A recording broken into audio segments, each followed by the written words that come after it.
Hoy tenemos mesa de análisis de energía en la que hablaremos de la nueva izquierda latinoamericana y la agenda energética regional. Me acompañan Miguel Peleteiro, director general de la consultora Kroll, especializada en energía, David Enríquez, socio de Woodridge, y Jeremy Martin, vicepresidente de Energía y Sostenibilidad del Instituto de las Américas. ¿Qué tal? Muy buenas tardes, bienvenidos. Buenas tardes. Hola, buenas Gracias tardes por la invitación. Gracias a ustedes por el tiempo. Para poner en contexto, me gustaría que nos hablaran del panorama geopolítico en Latinoamérica con las diferentes izquierdas y sus principales diferencias en las agendas energéticas. David.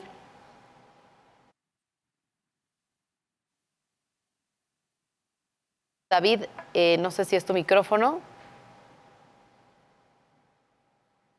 A ver, ¿nos puedes hablar? A ver, activamos el micrófono. No escuchamos a David. Quizá podemos empezar con Miguel. Sí, encantado. Buenas tardes de nuevo, Susana. Buenas tardes. Las nuevas izquierdas en algunos casos no son tan nuevas en la región. Como saben, pues Argentina lleva en un vaivén permanente con los distintos países y particularmente los distintos partidos de izquierda. De ahí, digamos, hacia el norte, los nuevos componentes de izquierdas pues han sido más Perú, Colombia recientemente y en cierta medida pues México, aunque ya llevamos 4 años con el gobierno del presidente López Obrador. Estos, digamos, nuevos partidos o partidos de nueva izquierda tienen políticas ligeramente diferentes. Argentina está intentando atraer capital extranjero para desarrollar los proyectos que tienen en Vaca Muerta, particularmente el gasoducto para poder conectar la zona de Vaca Muerta a Buenos Aires Central y el sur de Brasil. Perú tiene una cierta indefinición en donde no está muy claro si quiere el capital extranjero y por ahora pues está respaldando a la empresa nacional con aportaciones de capital de los fondos públicos. Acaba de anunciar, creo que ayer o anteayer, que va a aportar $1.000 millones más a Petroperú. Colombia está todavía perfilando, el presidente Petro había anunciado de una forma muy vehemente que iba a reducir la producción y la exploración de hidrocarburos, si bien es una realidad que va a afectar muy negativamente a sus finanzas si es que así finalmente lo deciden. Y el gobierno del presidente López Obrador lleva ya varios años haciendo inversiones muy serias para mantener a Pemex y a la CFE en un nivel, digamos, de competencia con los privados de cierto nivel de ventaja. Entonces, sí está relativamente alterado las reglas del mercado con estos respaldos fuertes gubernamentales. Sí, vemos muchas diferencias. ¿Tú cómo las ves, Jeremy? No, gracias, Susana, por la invitación. Y hay 3 puntos rápido para marcar y coincido con Miguel en el panorama general que, bueno, es el primer punto. Tenemos y debemos que reconocer que esta región, nuestra región, es una región de heterogeneidad, es muy particular en varias jurisdicciones.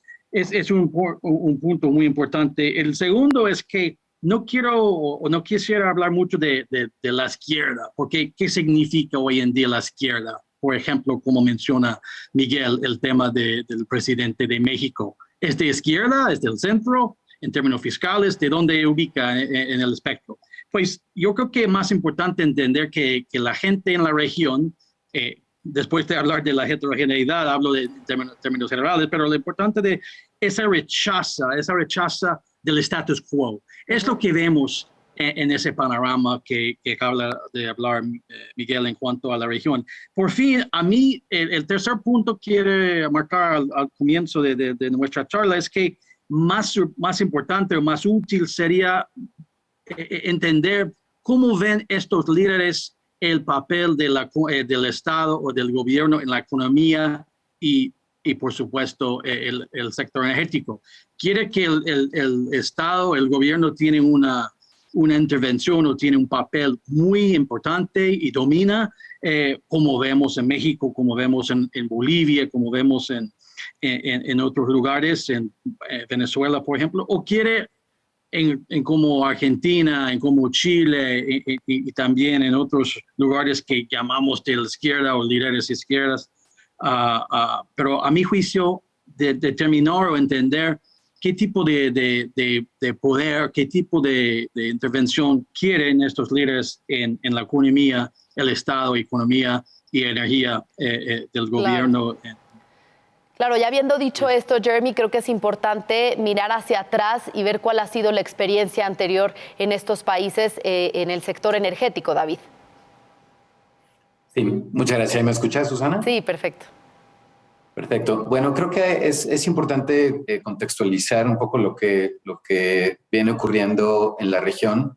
Y como bien han dicho tanto Miguel como Jeremy, creo que no se puede hablar de una izquierda latinoamericana, sino un conjunto de izquierdas con distintas categorías, caracterizaciones, etcétera. Pero creo que es importante verlo desde 2 o 3 puntos de vista. Por una parte, hoy en día la relevancia del output mundial, al menos en el sector de hidrocarburos, parecería haber perdido relevancia, pero eso va a volver a cambiar relativamente pronto. Como sabemos, Brasil hoy en día está produciendo aproximadamente 4 millones de barriles de crudo equivalente.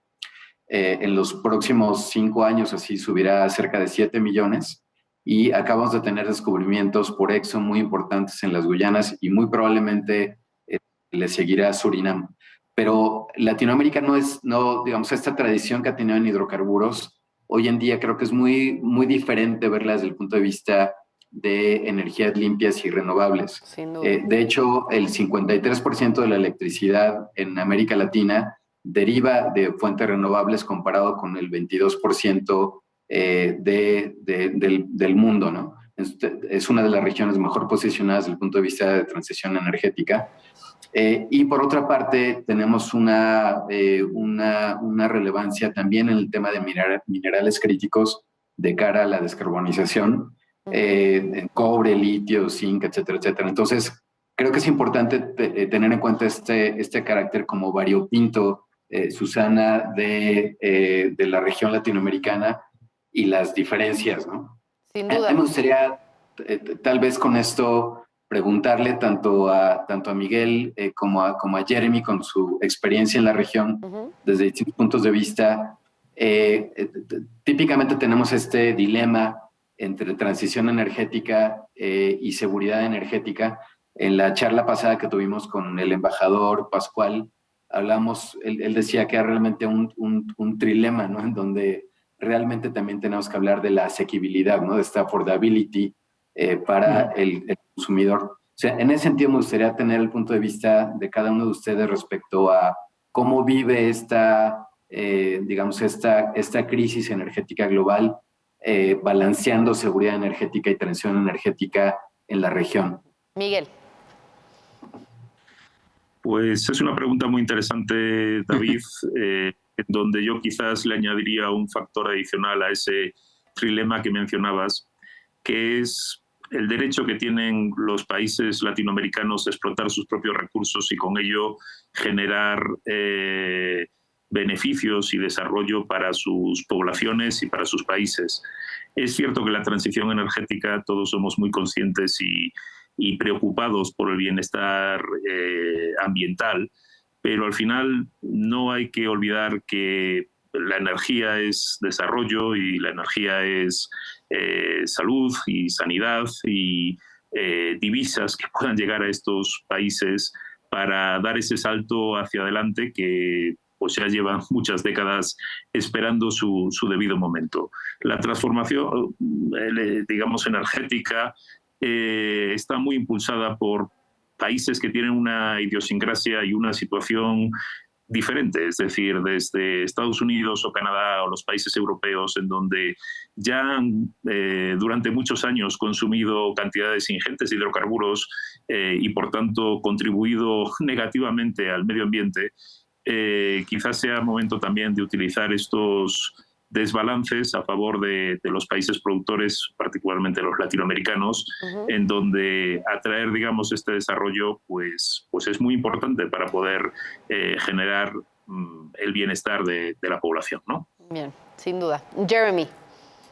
Bueno, si hablamos de descarbonización, hablamos de la urgencia o la necesidad de reducir las emisiones, ¿no? Y desde el punto de vista, la región de Latinoamérica, como dice David, tiene un footprint aprovechoso en términos de las energías limpias. Y menos que 10% de las emisiones globales viene de la región. Pues, al mismo tiempo, en la región y particularmente en países como México y con dos costas y las islas del Caribe y Centroamérica, es la región más impactada, tal vez, en términos de cambio climático, de la agencia de clima. Pues tenemos que responder a ese trilema en el corto, mediano y largo plazo. Es decir, que encontramos las soluciones o enfrentamos las necesidades de garantizar el acceso a la energía en el corto plazo. Es la seguridad energética. Sin duda alguna, navegamos la crisis actual, navegamos la coyuntura que demanda que a niveles accesibles a los ciudadanos la energía, pero tenemos que al mediano y largo plazo poner y considerar las políticas públicas que descarbonizar la economía, pero también tener la mirada a los temas fiscales y cómo podemos manejar los temas tal vez como los subsidios y los divisas de los recursos fósiles, que varios países todavía dependen de mayor parte, ¿no? Por lo tanto, mi punto de vista es que en la actualidad respondemos a la crisis, como vemos en Europa, están tomando decisiones de urgencia de mediano plazo de los 2 próximos años. Al mediano plazo, largo plazo, debemos que tomar y poner en plazo las decisiones, las políticas para seguir esa transición. Bien, pues desafortunadamente se nos acaba el tiempo. Como conclusión y con base en todos estos planteamientos que hacen, me gustaría que nos hablaran quizá de las mejores prácticas, los círculos virtuosos que se han practicado en América Latina y también los viciosos. David. Creo que es importante muy brevemente tomar en cuenta los distintos momentos. Hace aproximadamente 20 años tuvimos lo que se le llamó la marea rosa, ¿no? Cuando tuvimos en el 98 a Chávez, luego a Lula, a Kirchner, a Morales, a Correa, a Bachelet, a Mújica, etc. Y 20 años después tuvimos el boom de los commodities, y 20 años después tenemos otro nuevo ciclo de izquierdas que empieza por AMLO, por Boric, por Castillo antes, por Petro, posiblemente por Lula. Entonces tenemos estos momentos de las izquierdas latinoamericanas que aprovechan los boom y después perciben estos cracks, ¿no? Entonces, en ese sentido creo que sería interesante tener la opinión de Miguel y de Jeremy respecto a qué podemos esperar con estas nuevas izquierdas en este temporal boom que podríamos tener en ciertos commodities y que en algún momento tal vez nos lleve a algún crack, ¿no? Bien, pues nos queda un minuto entonces, Jeremy, brevemente, por favor, y también, y después Miguel. Tengamos que tener continuidad si cambia el gobierno. Necesitamos un modelo que está basado en el centro o basado con una participación de la gente, que un compromiso que continúa cuando cambia el gobierno. Bien, Miguel. Suscribo la idea de continuidad y también creo que Latinoamérica tiene un caso de negocio propio en donde intentar verse reflejado en el espejo europeo o estadounidense no es quizás la acción más acertada, tanto en cuanto existen múltiples factores que pueden mejorar tanto la transición energética como la economía regional, haciendo un programa propio de Latinoamérica e independiente de las corrientes que hay en otras partes del mundo. En sí, como decían, Latinoamérica tiene una gran ventaja para hacer esta transición hacia las energías limpias, así que esperemos que se dé esta continuidad y, por supuesto, trabajar en el dilema sobre garantizar la energía o también la seguridad energética o la transición energética. Muchísimas gracias y ya continuaremos con esta plática.